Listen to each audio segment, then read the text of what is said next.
AMC, what the hell is this? This is a waterfall, not a trail. What the fuck? As you can see, week 24 on the Appalachian Trail is off to a wet, waterfall-y start.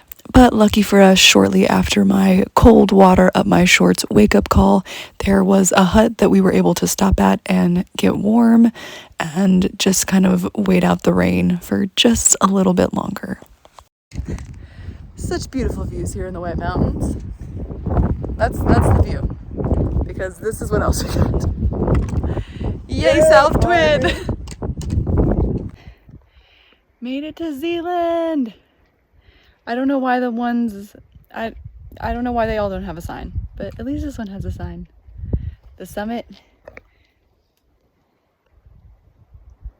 is forested, so we don't get a view, but that's okay, because we don't get a view anyways today, because it's foggy. Week 24 was not showing that it was going to be better than week 23, but I was trying to make the best of it and to get some laughter out of the pain and to just enjoy the small little moments, like little waterfalls that we didn't have to climb down and beautiful views when the fog finally did clear. After summiting Zealand, we also just stopped for a quick little break at the Zealand hut where we saw this adorable little chipmunk who was looking for some snacks. And another benefit through taking our time through this little hut was getting to enjoy this lovely little Zealand Falls.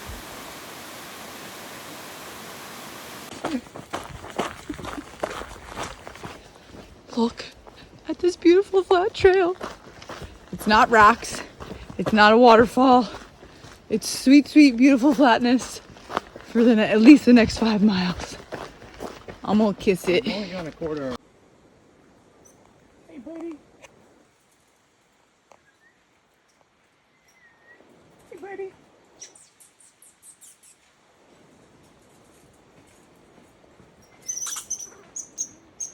Is that him? Is that him squeaking at me? Yeah. I know a lot of people found the red squirrels to be annoying, but I thought they were hilarious because they reminded me of Barbie because they were never quiet and he also has red hair. From the Zealand hut to where we were headed that night, the Ethan Pond shelter, there was 5 beautiful miles of flat trail, and honestly, y'all, I don't think I've ever been more excited for smooth trail. I literally kissed the trail. Mentally, the whites had been kicking my ass, so this 5 miles just felt like such a relief. Plus, we were actually able to walk at our normal speed and pace, and that also felt glorious. I knew that there were more tough miles ahead, but I was enjoying every step on this flat, lovely section of trail as we made our way towards Ethan Pond. We had kind of meandered our way that day, and so we got to Ethan Pond a little bit late, but we had heard that the sunset from this spot was absolutely beautiful, so once we had some dinner, we made sure to wander back out so that we could enjoy the water lapping up against the rocks as we savored the sunset from this lovely little spot. The next morning, as we were making our way back to trail from the shelter, we came upon these adorable little quail. I was so excited. I have never seen quail in person before, and they are so adorable. And I love that they love the ground, and they're kind of like cute little weird ground forest chickens. And anyways, I got really excited, and we got to identify them on our bird app, which was also super fun. So it was a really great way to start our day. The next morning, our first climb was Mount Webster, and I've got to be honest, it's not one of the ones that's talked about very much, but it was a pretty tough climb. It was one of those ones that felt a lot more like rock climbing than it did hiking, and where I felt like my height as somebody who's 5'2" definitely played a role, and I had to finagle my way up. But I will say that once we got up to the top, the view from the top of Webster was pretty dang gorgeous, but it was tough enough that I did remember this road crossing a few months later when my mom and I drove through New Hampshire, and I can't say I remembered it with fondness, but again, the view was pretty stunning, so I'll take that. We even enjoyed the view so much that this is where Barbie and I stopped for lunch for the day. It was super, super windy, but we were able to kind of find a spot behind like a little rock outcropping, so it wasn't too bad, and we were able to soak in this gorgeous, gorgeous view. As we sat on Webster and enjoyed our lunch and the view and each other's company, I reflected on how far we had come in the Whites and how far we still had to go, how we still had some of the most challenging mountains ahead of us. But I was also just trying to take it one climb at a time so as to not freak myself out.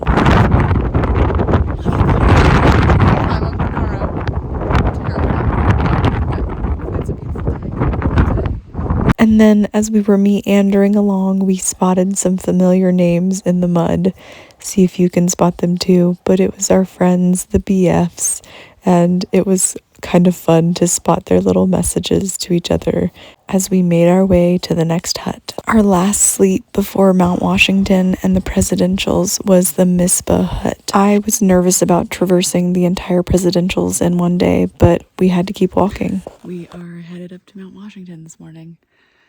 I'm mostly nervous, but kind of excited because it's supposed to be a beautiful day. Sunrise, we're up early because I'm slow. So this is going to take us a while.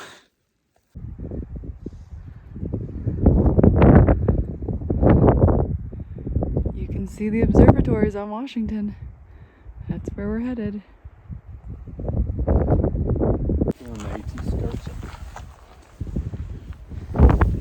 We're headed, where am I?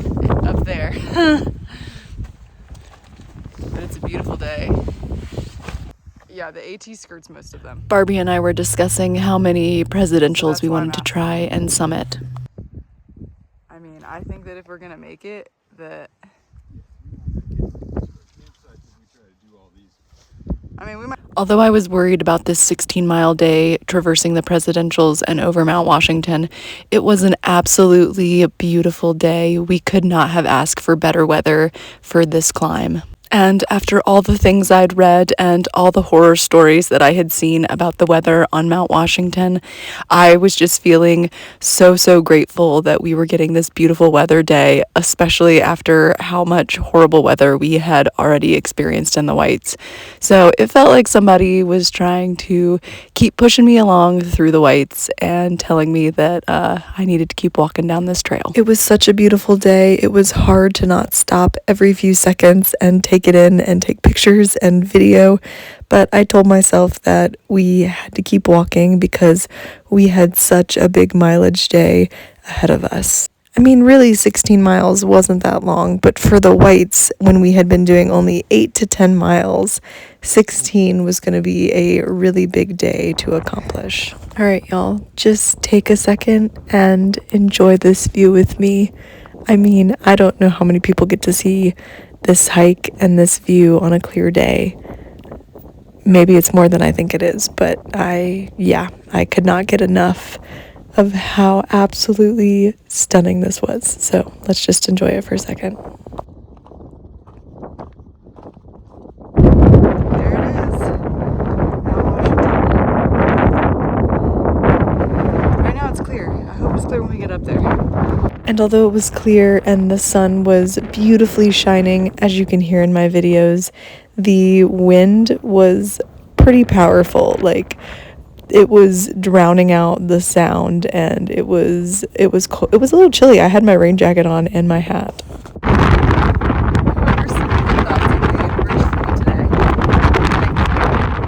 I think one of the things that is so magnificent about the White Mountains is that because these ridgelines, like the Presidentials, are on this alpine zone, you can just see everything as you're walking along. And that is so different from so many other hikes along the East Coast that I had done before. Everything, well, not everything, but most things down south, you only see views when you get to the top. You don't see it as you're walking along the trail.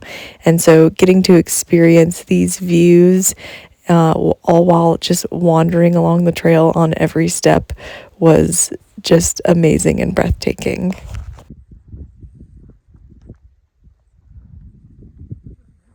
Mount Washington is clear. And then we made it to the Lake of the Clouds hut, which Barbie decided to name Claudio del Lacchio because he decided that the clouds that we could see down below looked like a lake of clouds. And then before we knew it, we were at the summit to Mount Washington, which was so surreal, and it was especially surreal to see it on a clear day. We were feeling incredibly lucky to enjoy it on a day like this.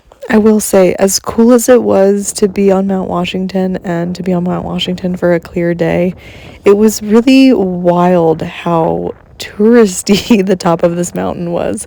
Like, I knew that it was going to be because people had told me, but getting up there and being surrounded by people and like a little shop and the train, it just was kind of surreal after getting to so many peaks and having them all to ourselves. I also, regrettably, did not moon the cog train, though now I kind of wish I did. But anyways, the cog passengers were spared from my mooning, at least this time. I knew we couldn't spend too much time atop Mount Washington because I knew we still had many more miles to go, but I also wanted to make sure we soaked in this iconic moment. We hiked all the way up here.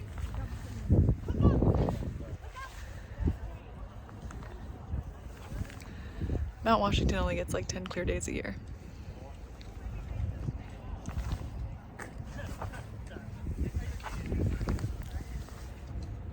I don't know if it's an actual fact that Mount Washington is only clear 10 days a year, or if that's just what they tell you on a clear day to make you feel really special about being up there. Either way, I felt super special to be up here and that we had hiked all the way down from the bottom, and now we were gonna continue to traverse the rest of the presidential range until we got back into tree line. The view as we descended Mount Washington was just as good as the one from the ascent. I could not get enough of this panoramic mountain range. It was absolutely breathtaking. We really would have loved to hike up all the presidentials, but we only were able to do the ones that were along the Appalachian Trail. 16 miles across the presidential range was already going to be a huge day for us in the Whites, and as much as we wanted to do those other presidential climbs, we also wanted to make it back into tree line before sunset. And as tough as the White Mountains had been for me, I had already set it in my mind that I wanted to come back one day to the Whites and do it with a day pack and day hike these trails and see if that made it any more fun, and that maybe I'd actually get to really enjoy these views instead of feeling like I had to rush through them or cry through them. Last climb of the presidentials, and it sucks. But the views are pretty.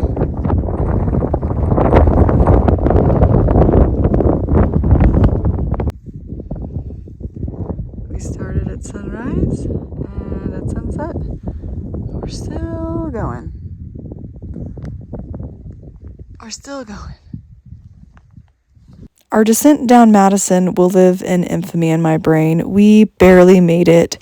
Actually, we didn't make it before the sunset. We made it right into tree line after the sunset. And when we got to camp, I just sat down and cried. That descent was miserable. And the AMC, honestly, the entire section of the Whites was poorly marked, but especially Mount Madison. We multiple times were very lucky to have far out so that we could make sure that we were going the right way, because the rock cairns were not in a place where we could see them. Made it to the top of Wildcat. That was a gnarly climb.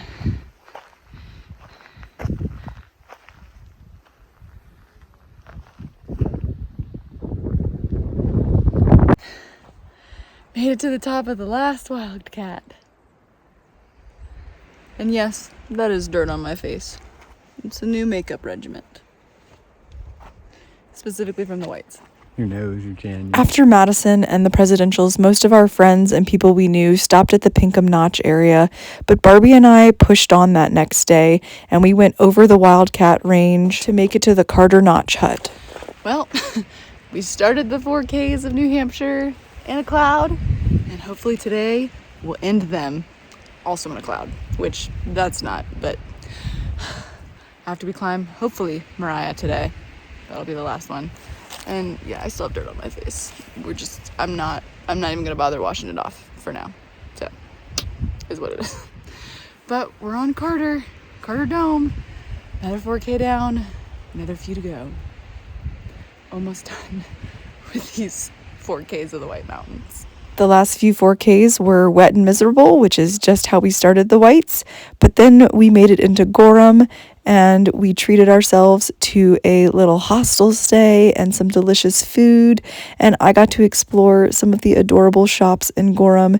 If you ever do make it there, there's not that much there, but there is some cute little like artisan shops, like this Three Sisters Gallery. Three Sisters Gallery in Gorham. So the reason we had pushed through the wildcats, even though our friends didn't, is because we wanted to make it out of yet another storm. More stormy weather.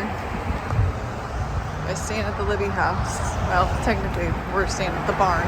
Barbie and I decided that for both our mental health that we did not want to do the supposed steepest mile of the AT in the rain. After a break yesterday, today we made it to 1900! Only less than 300 miles to go! And of course it's raining again, but, you know, here we are. I love how many there are. This one's a bit better. In some ways, it was kind of bittersweet to hit the 1900 mile mark because the last 100 miles had been so tough and so not great. But I was still pushing onward, and we had 300 more miles of this beautiful trail to go, and we were going to see what I was made of. And as we finally waved goodbye to the Whites and the 4Ks of New Hampshire, I became a true thru-hiker once again, and also ripped a hole straight up the butt of my shorts. The most sunshine we've seen in days. A spectacular way to end a spectacular week 24 on the AT.